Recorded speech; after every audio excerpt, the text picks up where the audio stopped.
మా ఇంట్లో చేపల పులుసు తింటారు, కానీ దాంట్లో చేప ముక్కలు తినరు. పులుసు ఎక్కువగా కావాలి, ముక్కలు తక్కువగా ఉండాలి.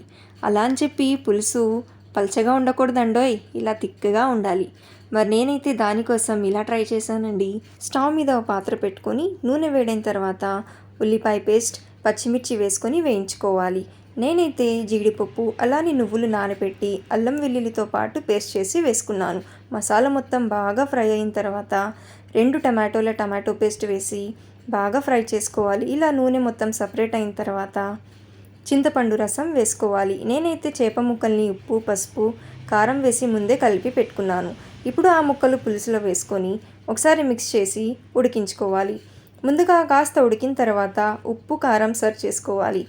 ఇక్కడ నేనైతే కాస్త ఉప్పు అలాగే కారం యాడ్ చేసుకుంటున్నానండి. ఇలా వేసుకున్న తర్వాత మీడియం ఫ్లేమ్లో పులుసుని బాగా ఉడికించుకోవాలి. ఇలా మధ్య మధ్యలో కలుపుతూ ఉండండి, లేకపోతే అడుగు అంటికిపోతుంది. ఇలా ఆయిల్ మొత్తం సపరేట్ అయిన తర్వాత కొత్తిమీర వేసుకోండి. కమ్మటి పులుసు అయితే రెడీ.